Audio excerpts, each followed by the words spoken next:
This is another episode of the Mind, Body and Pipeline podcast. I'm really excited for today's conversation with Joe Testouri. Joe and I have known each other for a number of months. I've been on his podcast, and every time we communicate, whether that's by phone, WhatsApp, LinkedIn, I've been inspired by his unique perspective on health, business, and leadership. You bring such a depth to this topic, and I know that the listeners are going to get an awful lot out of what he has to share. Today, we're going to be diving into some powerful insights on the link between health, fitness, and business success. So let's jump right in. Thanks again, Joe, for joining me. I know that you and we've spoken about some great things already, and our listeners won't have heard from you, or they're probably not quite as familiar with your work. Can you give me or us a quick intro into what you do, and then I'd love to hear how you focus on health and fitness and how that's impacted the way you approach your business? Well, first and foremost, thank you for having me on, Guy. It's a pleasure, and it's good to be on the other side of the fence, so to speak. So a little bit about me. I've been full-time in my business for about 5.5 years, and I celebrated 7 years running my first business, my agency, Bespoke Brand Developers, where what we focus on is essentially trying to bring the highest quality leads, trying to bring sales to brands and businesses that we work with. About a year or so ago, I set up the Bespoke Academy, which was essentially born out of me traveling for about a year, just a love of traveling and just having freedom to be able to work on my business while actually being able to just be location free. So now I help people essentially escape their job, so to speak, or scale their business up to a fairly suitable level whereby they can just have that freedom and they're not fixed to a location. So that's kind of the business side of things. And when I was a kid, I was a very, very fat kid, and I got picked on at school, and I'm so glad that happened because I believe that made me the person I am today. And I think it was something that happened where I felt a lot of anger towards the people who did it. And I was talking to a friend last night, actually, and just saying, I think all of those emotions have gone now, and I just try to channel my energy into the best forms that I can. And with that, I try to take my exercise and training and health really, really seriously. So on to that point, about 1.5 years ago, 2 years ago now, I had a really serious back injury. And from that back injury, I don't want to go as far as to say that I was depressed, but I was in a state where I just couldn't walk. Sleeping was painful, and being in a position where your just mobility as a 27, 28-year-old has been pulled away from you, it's the mental anguish that's the hardest. So I vowed to myself, as my back was getting better towards the end of last year, so October, November last year, that I would never take anything for granted again. And any opportunity that I have to train, I just feel grateful for it. And anytime I come out of the gym, I feel good, or I train Jiu Jitsu, or I go for a run, feel good, then I'm blessed. And even when I come out and I don't feel great, it's one of those things of, now you need to recover. And I think a big thing amongst people who train, and you're probably like this, I'm reading Hard Work Pays Off by Matt Fraser right now, and he just talks about recovery, and it's just such an important point. So yeah, the biggest thing that I've prioritized in 2024 is my health and fitness above all else, because I think without having that base, that compass there, nothing else matters. Nice. So you've had that defining moment, which has been really interesting. When I've spoken to some other people, there's always something, there's a trigger.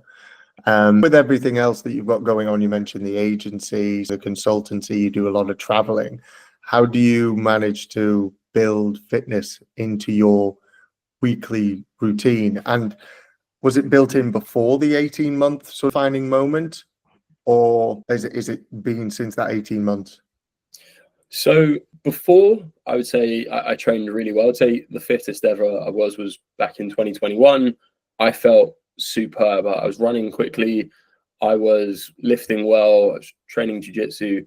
But I think now I've taken those lessons from the back injury to where I'm at now. I look at my week, and even, for instance, next week I'm away to Germany from Thursday till Sunday, visiting a friend there, and he got a little bit pissed off at me because he's like, I knew you were going to throw this, that we had to train. Yeah. And I just said, I'm sorry, mate, it's fine. You can turn around and do whatever you want to do. But even if it just means for me just going out for a run and doing an outdoors workout, if it's 5 degrees, I don't care. And I can find an hour 2 out of the 3 days that I'm there, and that's cool. And I just think it's just a case of knowing what I prioritize. And I think above all else, previously before, I would maybe sink into the mid-20s lifestyle of FOMO. And if someone was doing something on a Thursday or a Friday, for instance, you're going out with mates for a drink, I would rather be late to meet up with a group of friends to make sure I get my training in, and I'll be unapologetic about it, because I know that the boys are going to go out and meet for 7 o'clock. Half of them are going to turn up at 7:30. So if I turn up at 8, it's not actually a problem. So that is the first thing that I dial in and optimize for now. So I would look at my schedule, and of course you have those days where something pops up and you can't control it and you might miss a session. But I think as long as you get 80% of your sessions in a week, then generally you're okay. Nice. And touched on it there, I think mindset.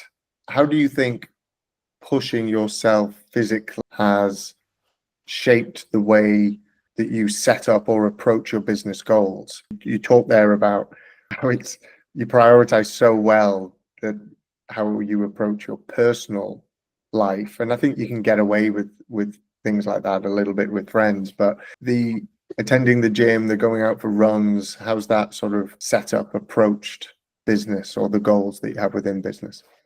So I think I look at training as chosen suffering. We choose to put ourselves in a state of just, I don't know, you've just got a build up of iron in your throat because you've just gone on an assault bike for 8 minutes at the end of a workout, and you just feel like you just want to drop off because all the lactic acid is running through your body. I think that if the more you can do things that put you in a state of suffering, when the unchosen suffering comes up within business that you can't anticipate or something goes horribly wrong, I just feel that you've just got a level base.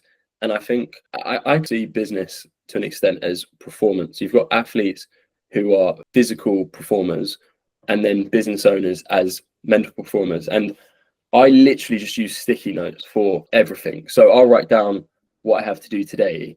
And it's nothing fancy. I don't need Monday. I don't need Asana. I'll just say, this is what I need to do. And it's a quote that I love by David Goggins. He says, don't finish when you're tired, finish when you're done. And that's it. Nice. You got the short-term motivation, I guess, if we think about the injury. So I would define that as partially being a driver to stay committed to your health, like you mentioned. Mm-hmm. But are there any other specific goals that keep you motivated, and maybe thinking about medium and long-term goals? It's a great question. I think I know you're further along the stage as to where I'm at with regards to kids. I know Emma and yourself, it's a forefront plan and about it before. Yeah. And I think really long term, I want to be a fit old man. I want to be able to turn around and I want to be able to do the things that I'm doing now. And I was joking around with my friend a couple of months ago. He picked up golf, quite classic. You hit your late 20s. It's either you start golfing, you start running. You have this like quarter life crisis. Like, oh shit, I need to do one of these sports. And I said to him, he's like, oh, you won't be able to do Jiu Jitsu when you're 6. And I was like, watch me. And I don't think it's a case of trying to disprove people, but I just want to be able to, and I think I do this a lot. I try to get a reference point as to 60 or 70-year-old Joe and say, what did you actually do in life that challenged you? Do you want to go through each year and just say, I want to be able to look back at every year and say, oh yeah, I did this year, and just be able to push myself, and equally just raise a very healthy family. I think that's so important. And I don't believe you can be a role model if you're not at least trying to work in that path. You don't have to be a guy who 6% body fat and is just an insane athlete, but as long as you've got the mindset of just trying to get better every day, I think that's really what drives me. And I don't think you need a massive vocal drive. I think as long as you're thinking of it as a challenge in and of yourself, just in my view, then that's enough for me. That works for me. Well, you touched on there. That's exactly my reason. I think it can be, we'll touch on this in a little bit, but it can be sport or training can be a selfish endeavor, particularly one of the sports that you mentioned there. I think personally golf is takes a lot of time out. I think particularly some of they talk, don't they, about golfing wives. There's a wife and then sort of the husband partially married to golf or whatever. But being, I suppose, a role model for my kids is definitely a driver for me. And I chatted to somebody the other day and they broke it down as when they're in their 70s, they want to be able to go away with their grandkids and play with them on the beach and lift that suitcase into the overhead locker. What do they need to be doing now to make sure that they can do those things? And that life longevity is really important. I think in business, we all plan for retirement. It's going to be no fun if you've got to stay within a 1 or 2 mile radius in your 60s, 70s, and 80s. And I think we're both pretty aligned on that. I think Andrew Huberman said it really well. He said if you lift weights 3 times a week and you run 3 times a week, and I think you could probably substitute running for a paced walk or just cycling, or just anything that just works on your aerobic threshold, then you will be fit. And I was training with a friend the other day, and he was telling me that we train Jiu Jitsu together. Sorry, what trains at another gym? He came to my gym, but he said that his coach, who's a black belt, I think a first degree black belt, he goes to another guy's gym every Thursday to train with him. And he said this guy he's just an absolute tank, 67 years old, and he's just an insane. And you see these outliers of people who are essentially retired or pensioners who are just in insane physical condition. And I really think it's just a case of just keep going. It's just keeping your body moving and just having yourself in that position where you don't stop. And I feel really grateful and lucky, as my dad, when he was younger, used to be really good at football. Technically, he's way better than I am. And I had someone say, "Oh, I played football with your dad before. He's so much better than you." And I didn't even take it as insult. He's so funny. I was like, he is. He's so technically. Still is. He played for the Tunisia youth team, so he's incredible. But with him, he's been a builder for the last 30 odd years. His knees are absolutely battered. His back's sore. And I've seen the cost for him. And he's fit because he's able to go up and down a ladder and do stuff. But I can see the cost that it's had on his body to not be able to take that time away during the week to just, I don't know, get a massage or to actually recover. And I know these are so many privileges that a lot of people who are working from home have, and we've got a lot of location time freedom to an extent. But I've kind of looked at him and he's just said to me, he's like, just look after your body. So that's a big thing I've really taken. No, I agree. And we'll talk a little bit about recovery and everything. One interesting thing, amongst a lot of interesting things, though, that you mentioned there was there's several different things that you do every week. Some would be classed as maybe being a bit more fun, although I know Jiu Jitsu is not fun. It's hard work. I've never done it myself, but I can imagine. But I'm guessing that you do it for a different reason than you go to lift the weights, or maybe the weights help with the Jiu Jitsu and the running and the football. And that, I suppose the point I'm getting at is maybe that group versus solo. If you had to choose one, which one would you pick?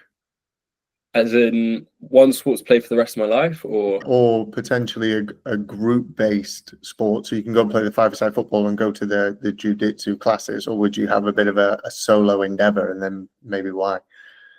So if I was to pick one sport that I could only play for the rest of my life, I think it would just be football. I just think something that I've personally done since however long I can remember. It's just I feel football is always fun. I do find jiu-jitsu, and I think it's got a great community aspect.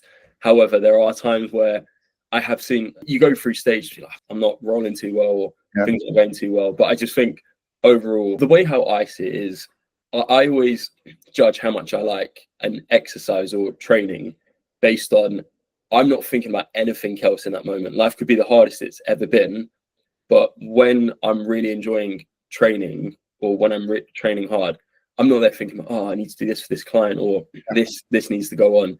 And I think back to the point when I had serious back injury, I think that was the hardest thing, is because 24 hours a day, I was constantly thinking about business and this challenge and when will my back be better? And it's just, it was an unknown. So it was never a case of, oh, in a month's time, I'll be fine. It was 9 months into an injury, it's never going to be okay again. And I think there was no outlet where I could turn around and be like, well, that's fine. For an hour, I can turn around and just say, I'm not thinking about that challenge. But I think overall, and I think just as humans, we're social animals. And I would say I'm pretty social. I would rather, if I had a choice between group training and solo training, I would rather a group environment. Nice. No, I get that. I How understand about that. yourself? I think the community aspect around what I've been doing for the last 12 months has really, it's ignited a fire in me. I think seeing other people going through what I'm going through week in, week out, and feeling a very similar way to how I'm feeling 45 minutes into a session it's inspiring, and almost brings some sort of wind underneath your own wings to push for that next 5-10 minutes when you see somebody else is doing it, or they pass you on the lunges or something like that. It's sort of becomes a little bit of a mini competition, but in a really, really lovely way. The group sports just weren't doing it for me anymore. Mm. I was playing the five-side football, playing tennis, and exactly like you said, I wasn't getting that block out. I was throwing the ball up, serving, and I was thinking about something completely random, a conversation I'd had with somebody. So the tennis came first, and then the football. I think it was probably the standard that I was playing at, not to play down to those guys. I'm not a great footballer, but I just got super fit, and I was one of the youngest. And the guys, they all went for beers afterwards, and I joined them. But it was like their social. It was like their mates from around the area. That's why they did it. I think we've spoken about this before. I think your dad does bits like that as well, and I think that's absolutely fabulous. But I suppose the reason for my why for doing it, getting that block out, just stopped. But the group aspect I do like, but I think it's the digging when it's just you in some sort of race, whether that be a 5K, 10K, half marathon, a high rocks event, whatever that might be. And you maybe get a little bit of this with the jiu-jitsu, is when it's just you and you've got to just be in the moment to get through that next 30 seconds, that next 15 minutes, that next hour, whatever it is. That's where I get the most out of sport or my fitness. And that's what is holding me to the plan that I've got at the moment. I understand what you mean. And I think so I'd say, because you're training at a CrossFit gym, you've got that community element there, but you're doing it individually. Exactly. And there's High Rocks Birmingham's on this weekend. It starts today, and then it's on tomorrow and Sunday as well. And there's people from my gym who've gone down, taken the day off work to support other people. They might have met them in the last 6 months. That is amazing. And we're not too far from Birmingham, right? I live an hour and a half drive, if that, away from it. And so does pretty much everybody else at that gym. But that's amazing. And I bet some of those people are there tomorrow. And some people have said they'll see me on Sunday. I'm not on until 4:30 in the afternoon Sunday. So they're going to see my wife at lunchtime, and then they're going to hang around to watch me. I met these people in the last 12 months. Personally, I'd rather watch Man United on a Sunday afternoon at 4. No, might be the one time that I might say I'd swap how I'm going to be feeling at 5 p.m. on Sunday for watching United, but it'd be a close thing. It would be a close thing. We'll probably lose, so actually. Talking about tough times. If you're talking about resilience, then you don't need to train, you just need to watch Man United. Well, exactly. Look, and we all have times that get tough, and as Man United fans, we're feeling that now. Outside of the injury that you had, has there been another period where you've dropped off the health routine? And if there has, how did you get back on track? Because that plagued me on and off, falling in and out of love with it. Had other priorities at the time. My goals and my priorities are a bit better now. But have you ever dropped off, even if it's for a week, a couple of weeks? And then how did you get back to it? Probably countless times. Well, I know for sure countless times when I've dropped off and you've come back. Probably the easiest example of time would be going on holiday for a couple of weeks and then you're not doing anything. You're exploring. I'm not one to go to a beach and just sit on a sun lounger. I honestly find it so mind-numbing. I don't know how people sunbathe. I just think it's the most boring thing you could do in the world. You're just sitting in front of the sun, basically burning yourself. So I'd rather just go to places, walk around. But I would say it's just, you have these moments, and not to make it too scientific, and I can't remember what it was called, but Andrew Huberman was referring to David Goggins. He was on Chris Williamson's podcast. And I think it was called the anterior midcincular cortex or something along those lines. Like that. He said there's a part in your brain whereby the lazier you are, I believe it's the bigger you get. Essentially, there's an inverse. So the more you do of something hard, the more you want to do something that's hard. So if you're training consistently 5-6 times a week, it's like you've got this snowball effect. There's the momentum there where you don't want to break the good habit. And then in the reverse, and I've had those weeks where you're like, oh my God, I haven't been to the gym properly for 2 weeks or trained once in 2 weeks. Yeah. And then you allow yourself to just turn around and eat 2 desserts in 2 days and just get a really bad takeaway. And you're just like, I think I would like to believe I'm fairly self-aware where I can look at myself and just say, it's fine. You've done what you've done, but just change the habit tomorrow. And I think, again, this is just down to getting more mature, being kind to myself to say, look, you've done something wrong here, or this isn't what you want to do. But I think what you realize in life is most things aren't fatal. For instance, you spoke about you got really dialed into fitness and end of your 20s, start of your 30s, you're out in London getting pissed. It's fine. Nothing's fatal most of the time apart from death. And being able to just say, you know what, I used to do this. That doesn't define who I am today. No. So let me just make a change tomorrow. And that's just the way how I see things. That happens all the time. And the prioritization that you have with the health side, does that bleed into the nutrition? You touched on it very, very briefly, but how do you find the balance to cook the right food, eat out at the right place, order the right thing? How do you find that pressure as well? So a bit of balance on pressure around eating, and then is there any sort of strategies that you've got that you can share? I would say I have a pretty good diet, but probably it isn't immaculate. I don't eat organic food. I eat for purpose right now. So I know what I want. I'll cook in batches. I don't know. I try to be as efficient and streamlined as possible. So I'll try to cook 2 minimum meals at once, 3, 4 ideally. Then that way I'm just regurgitating between maybe 4 meals itself. And it just keeps it easy for me. It's efficient. I think I'm very fortunate. One of my friends, they're 3 brothers, Hamilton Coaching, pretty cool business. They set up a coaching business about 6 months ago. And my friend Miles, he's an army vet. He asked me if I wanted to become one of his clients. So we've been working together. And I think having a bit of that accountability there, and he just loves sports science. So I get so much information from him. And I've just got a sounding board with him where I can just say, hey, what do you think about this? Or what do you think about this? And I think it's just really a case with nutrition and training. Something is difficult if it's not a habit. I'd say 99% of people who are listening to this, they brush their teeth at least twice a day. And if they don't, then that's disgusting. But it's a habit, isn't it? It's just so easy. It's habitual. You wake up, I need to brush my teeth. Before I go to bed, I brush my teeth. And that's what you see with really, really fit people. They just have the same routine. And if you can just penetrate a routine over a long enough period of time, then that's just a lifestyle. So I would say it's become a lifestyle for me. As I mentioned, when I was a kid, I was overweight, I was fat. For me, and God bless my mum, and she even told me this openly, she's like, I didn't really have good context over what was good nutrition. So I came to her after school and said, oh, can I get a chocolate bar? Like, what do you want, a dairy milk or a crunchy? I'm not going to see a crunchy today. So it's one of those things. It wasn't like, oh, this is bad for you. And I guess there's so much education that's evolved over the last 15, 20 years. And fair play to her, I think a lot of it was spearheaded by Jamie Oliver in the mid-2000s. No, I agree. No, I remember him. He did a big impact on schools and things, didn't he? Yeah, I remember all of that. Do you plan time in to do the batch cooking, or do you just...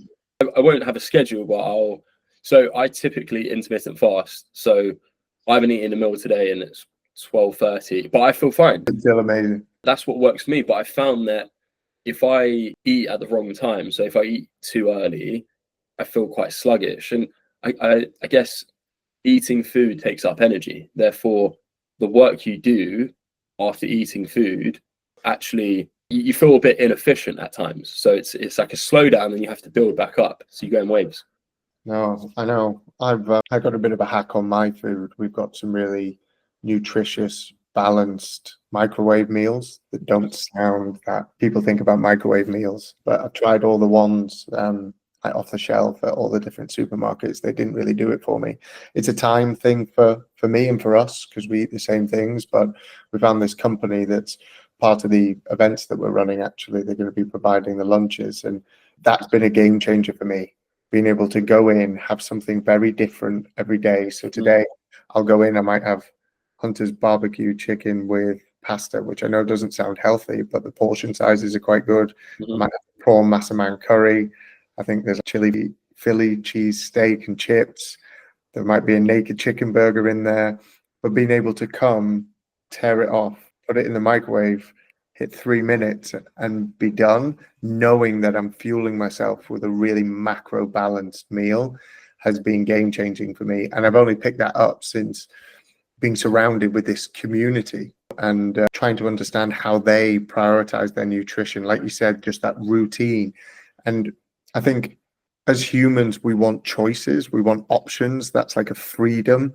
But if we have too many choices and too many options at the end of a long day, and the cupboard's full and the fridges are full, not that it's a terrible thing, but I was just finding myself grabbing some cheese and onion crisps and some ham and cheese sandwiches. And I was making sure that I was layering it all in and I track my food and all that type of thing. But that's not as good as having some chicken, some sweet potato and some cabbage, and all done for me has been revolutionary for certainly my nutrition.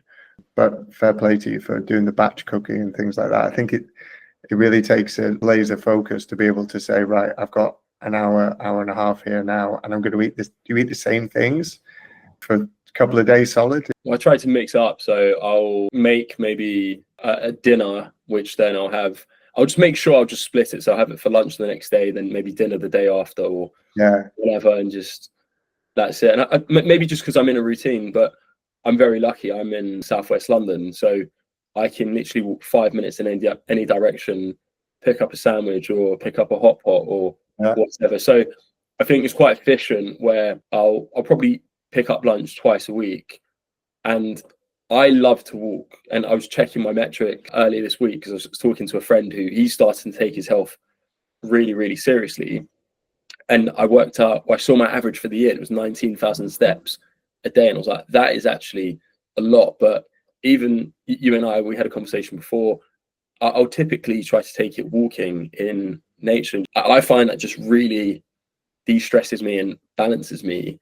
So I feel great. And I don't know, maybe I try to multitask to an extent, but if I'm cooking, I'll always think, I find it fairly therapeutic. I wouldn't say I'm a chef. Yeah, I get that. One of my friends who's like that, he was asking me about my meals and why I did it and things like that. And I said a time thing, take the choice out for me, because everybody has periods of weakness, and I think mine are on a daily basis. But he really enjoys the cooking. He really loves it, and he finds it a version of therapy as well. Just doing something in the evening, sticking on something, cooking for 4 or 5 days, putting it in the freezer, pulling it out, so he gets his diversity from that. Because he's like, tomorrow I fancy that, I think, or I fancy. But yeah, I get it. It can be a switch off. And while I do it, and this is maybe where I don't think I'm spreading myself thin, but I will listen to a business podcast, or I'll always try to have my brain actively learning, because I think, oh, well, I already want to listen to, I try to consume content every day from Alex Hormozy, or just find something. So I'll just put earphones in, cook the food. And a lot of it is just, I won't do anything crazy. It'll just be put chicken in the oven, have it seasoned, boil some rice. It's not really hard. You're just checking on it. You're listening to something, catching up on Slack with client comms. So maybe I try to over gamify too many things in life. Even if I'm going to Hoover, I think when I was younger, maybe up until the age of 20, anything that I didn't like, I would find such drag, and I would make it an effort to not do it. I'd be like, oh, well, I have to do this. So I would delay how long it takes me to do something. Whereas now I just think, oh, actually, it's an opportunity to learn. And I think that's maybe my thing. I've got a sticky note that says 1% better daily. And I think it's just that case of, oh, I get to Hoover because then I can turn around and listen to this and learn this about business. Or maybe I can have my Apple Watch on and I can track that I've got an extra 500 steps in while I'm doing it. Nice. Talk about that 1% daily for a minute. That's something you picked up from somewhere else. And the reason I asked that is I was watching a podcast the other day with a guy called Nick Bear. Oh, yeah, no, Nick Bear. Nick, incredible athlete, obviously a big guy, run ultras, and just defies what people think an ultra marathon runner is. And he's all about trying to make the best of himself, trying to leave no stone unturned. But he's got a bit of a mantra, which is go one more. Nice. and he's got it tattooed on his arm. And I think it's now become almost the strap line of his business, which is obviously very successful, partially off the back of his personal brand and people seeing him training, ex-bodybuilder turned ultra marathon runner, now doing a bit of he's going to do Dallas High Rocks, which I think is very shortly. Tell me a little bit more about that mantra that you've got. 1% every day, improve 1% every day. 1% better daily. So that stemmed. So I'll rewind a little bit. I went all in on my agency in May 2019. And before then, it was, I don't know, I think there was part of me that maybe felt entitled. I was like, I've gone to uni, I've got a degree, I've got a master's, set up a business, got a job in the city. And it's just, I think a lot of us as humans, we just rest on our past achievements and we rest on our laurels. And I think, a small example, what I love about your Apple Watch is you can hit all of your numbers per day. You can get the 10,000 steps, close all of your rings. But what you know as a fact is once it hits midnight, it just resets. I think it's a Navy SEAL term, which they say the only easy day was yesterday. And I just think if you can just go through life thinking, yeah, it was such a great day, but I got to go again tomorrow.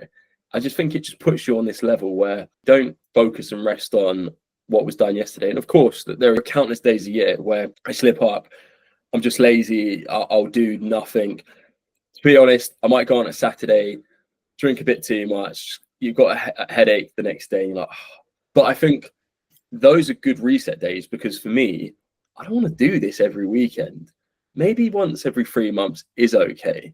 That's fine. You want to live a little, but that's not what I want to do. So I think for me, the 1% better daily, that came from the start of COVID. And COVID for me, and I know that it was a traumatic time for a lot of people and it wasn't great for a lot of people.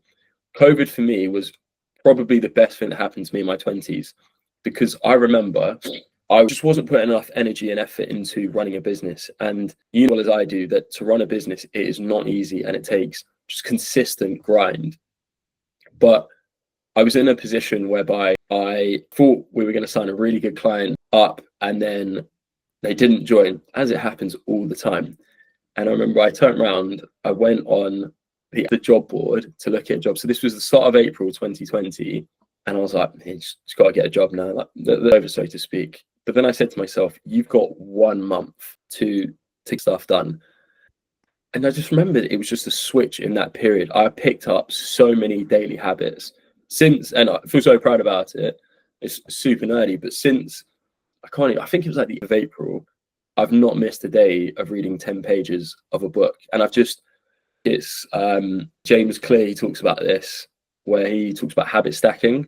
So just turning around and, no, it's Tim Ferriss actually, sorry, in Tools of Titans or whatever. But they talk about habit stacking. So just turning around and stacking habits upon themselves. I think where a lot of people go wrong is that they'll wake up one day and they'll say, I want to start learning Spanish today. I want to run 5K every day. I want to take a cold shower and meditate. And you try those things at once, you just kind of overload your mind. Yeah. But what I found is the best thing for me is just slowly adding something on whenever you feel like 3 or 6 months. And I feel now I've just 5 things in my life which I do every single day. And it's so easy now. They literally mentally think about them all the time before. Now I'm like, okay, well, I know within an hour a day, I'm going to get all of these things done. And it just feels good. Once you've got your head down on the pillow at the end of the day, and you know all of these things accomplished, it's not for anyone else. It's just for me, knowing that I'm just inching a bit further towards the man that I want to be. And I know I'm so far away from who he is, but I know I'm just getting there by day. Nice. Love all of that. Do you have anything you do every day? We've spoken about this before, and I'm just envious of your ability to be able to pick up these little habits that you have and just have them ingrained in your life. Nothing I believe would be game-changing. Nothing I'm doing now that I believe that I will sort of start to see the out of. I mean, I do definitely try and take in something new every day in some way. That's more feeling than a purposeful intention, I think. Something new today. Did I deal with a situation in a different way today? Did I, rings, did I push a little bit harder today. It's, did I learn something about myself? Whether intentional or just sort of subconsciously sort of driven in. I've been a desire for nearly 5 years since I sort of drinking on the head was to keep, it was a cloud from my mind when with the non-drinking or stopping drinking. I just realized how much my brain could take in. But I do definitely need to get better at consistently reading. We spoke about this when we were having a chat on pod, and or consume what I'm interested in at the time. Said to me, you should read this book. I'd say, why? It's not something that I feel that my brain needs or is going to benefit me in the next few weeks, then don't do it, rightly or wrongly. I've definitely got a long-term focus and a long-term goal, like we spoke about. But short term is, an awful lot going on in work and business and the health side of things. I think it's focusing on short term, but yeah, definitely envious of your habits. I think they're great. I'd love to have continued. It's winter. Well, it's colder now, isn't it? But I think we spoke. There was a period of about 3 weeks where I was going out onto the grass every day and like grounding myself. Up from either Andrew Huberman or Gary Brecker or one of those guys. So I was learning about it, and all things you feel the difference. I'm not sure if you can say it's exactly that, feel the difference. And something I've picked certainly in the last few weeks is on top of the supplementation that I do based on the Gary Brecker test that I did around the methylation, taking vitamin D3, K2, cod liver oil. Even that takes a while. I forgot for the first few days. Everybody's really ill around me and I'm not. I think it's partially because of, I'm health and fitness. Also, it's getting into that habit of knowing that doing these little things every day is going to make me better. But that fitness community around me, and part of the reason I'm having conversations with people like you is to learn from how they do them. I think if I wasn't careful, I'd just have been sat here for the last 45 minutes writing everything down that you've said. You pick things up subconsciously as well, and then they naturally maybe start to become habitual. And the K2 came from the gym. He said, do you take it? And it was almost as if you should be, not if you don't. But he didn't say it in that way. But I was driving back and I bought them before we'd even, So I think you pick things up from others around you, don't you? And community that you've got, I know you to the gym with quite a few friends, maybe the community around Jiu Jitsu. Have you ever found that community to benefit you from a business perspective? Yeah, one of my really good friends, Conrad, I met him in Jiu Jitsu and he came into Bespoke. He's with us for about 3 years, and now he off just naturally just went into a different job. He's got his own podcast. He's set up his own Muay Thai training business, which I think he'll do very well at. So I guess that was there.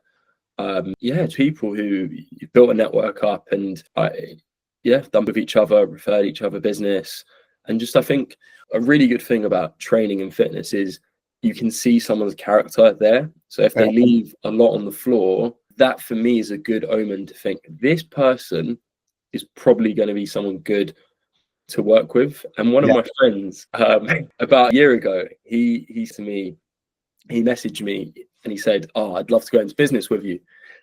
And I made a comment which it him so much that now he's taken his health and fitness really seriously. But we went to the gym and I think we were training chest, triceps and just doing some mobility work. But he had him into the gym for a while and he's just taking it really soft. And there's into the gym for a while, okay, but could just see that he wasn't even hitting 40%. And I was trying to encourage him, not to be over forceful. And then at the end, part of my daily routine is to do 100 press ups a day and just break it up. So we were there and I said, "Oh, come on, let's do these press ups." And he just turned around, he's like, "No, I'm good." I was like, "Come on." He said, "No, you do that, I'll wait." And I thought, and there was just a few things. We went into the sauna, he cut it short. He was like, "Oh, it's too hot for me." And you've just got a sand timer, 15 minutes, it's not that hard. But he gave it the talk of, "Yeah, I do this." Long story short is he left early. He was me outside. He wouldn't have a cold shower. He wouldn't do the press ups. And then he messaged me a few weeks later saying the point about not wanting to go into business. And I just said to him, I was like, when you and I can complete a gym session together, then we'll talk about going into business. And he was like, "You absolute little," but he's like, "But you know what? That comment triggered me." And I think sometimes it's just one of those really just off the cuff comments that you make to your mate where you're just like, well, yeah, if you turn around and you can actually finish a gym session, then maybe I'll entertain it. But he what I meant, and that really sparked something in him where, for me, being able to actually finish a workout, that signifies to me so much about someone's character. Nice. No, I agree with you. I do agree.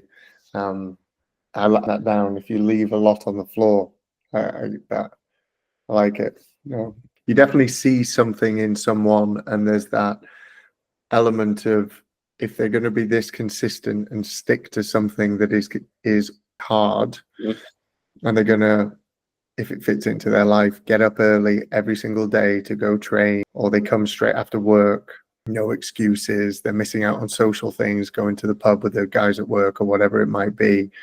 That person is somebody that in work, through a partnership or hiring them or something like that, you can see that character. I completely agree with that. I think it's, for me, it's all part of having shit together. And I believe that makes you instantly more sellable as well. Mm-hmm. Shit together.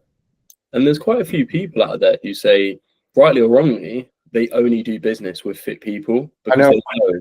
Somebody said to me the other day, and I'm not going to name names, but he said nobody hires a fat consultant. And I staggered when he said it.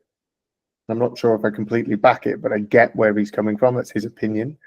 But interesting take. That's an extreme to what you were saying, but it's an interesting take.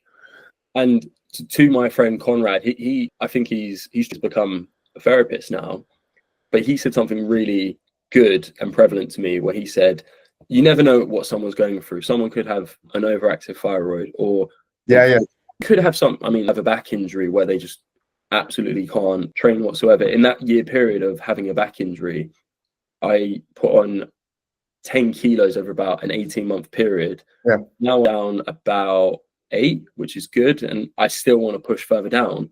But it's so easy to judge someone and say, oh, that person's overweight. But you never know what someone's going through. And I think that's just a thing that I've looked at and thought, I don't want to judge people as quickly as I used to, because I just think, A, that's shallow of me, and B, that's just stupid. Yeah. And generally has judgments of people, whether they admit it or not.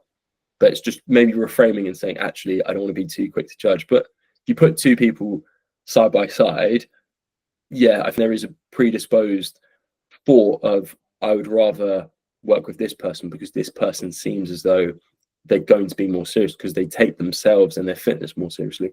And you've got that common goal as well, haven't you? You've got that common thing that you do week in, week out that you can sort of match on.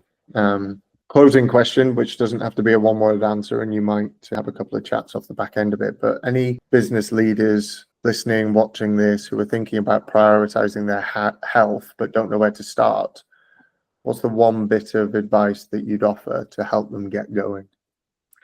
I'd just say start small.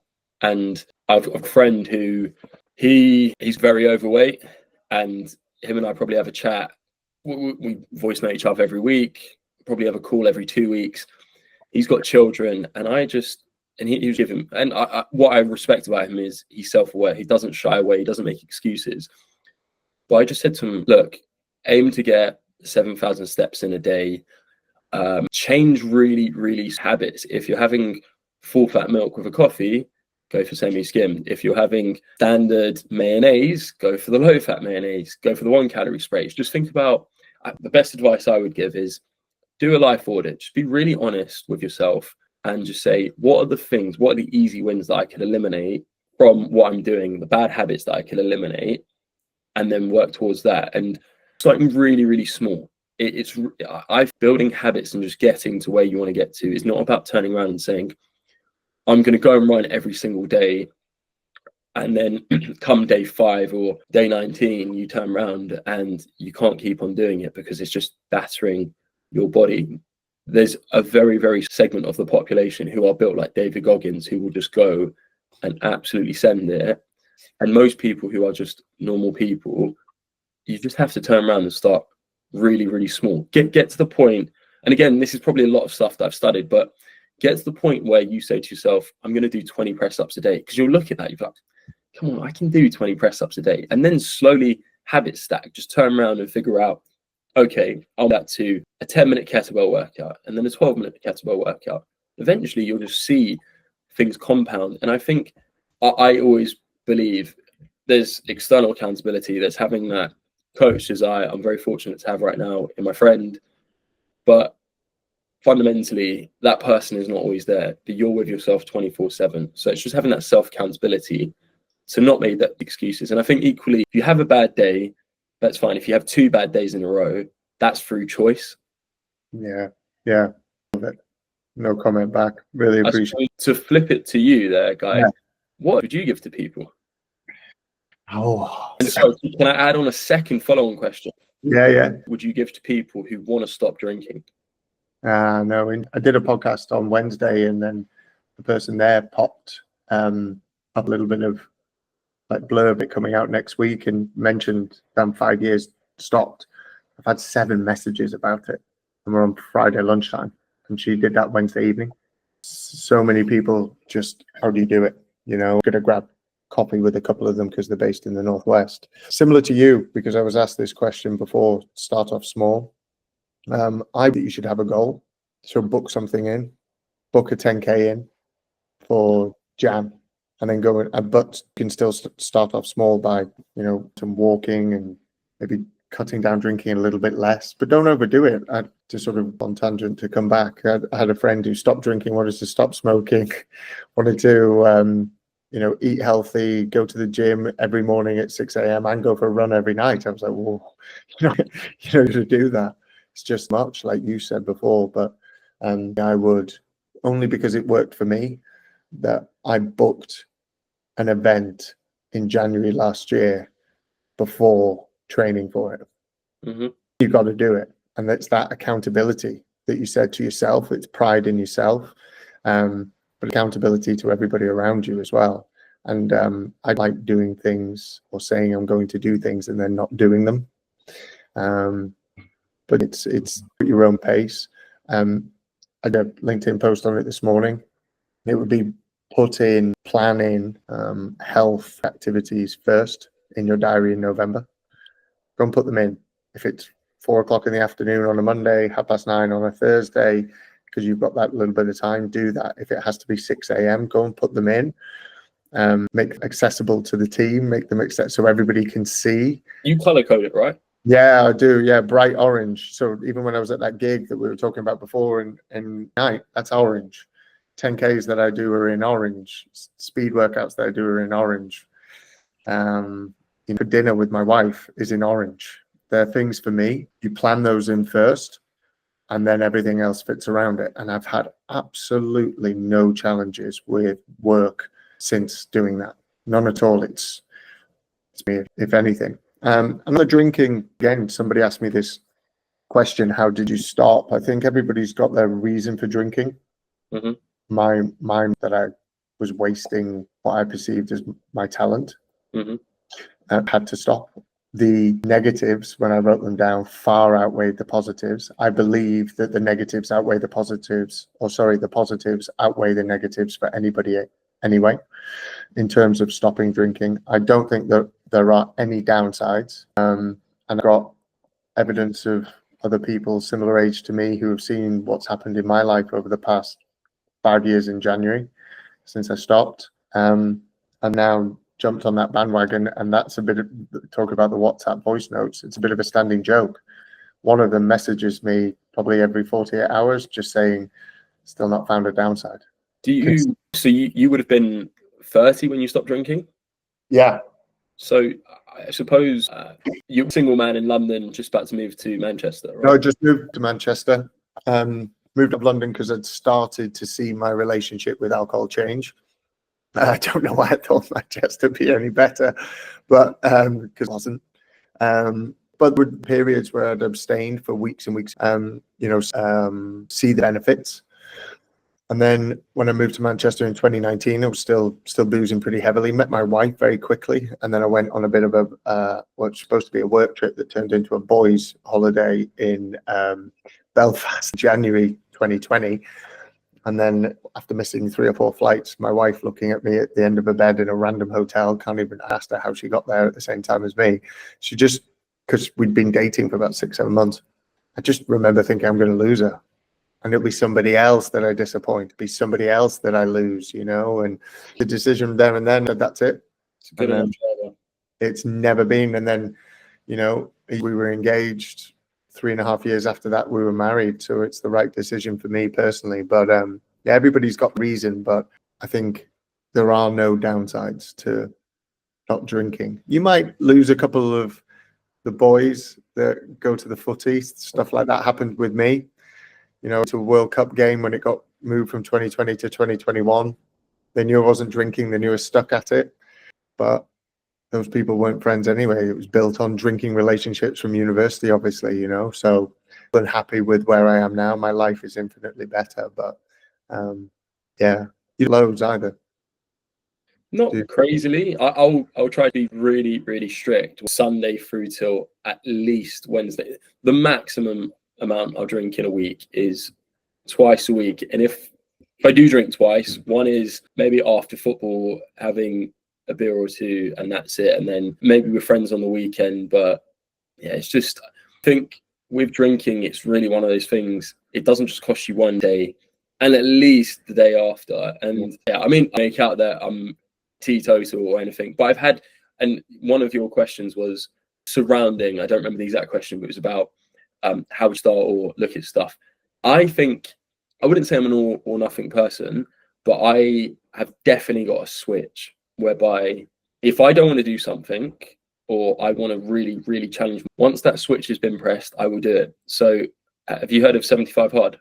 Yes. So I've done 75 hard countless times. And I remember it was, again, I really, my life changed April 2020. I was just started really doing stuff. And I remember it was May 2020. Woke up this one morning, it was a Saturday, and I was training so well back then. I would be in the park training Muay Thai, wrestling, running, outdoor workouts, just really, really good.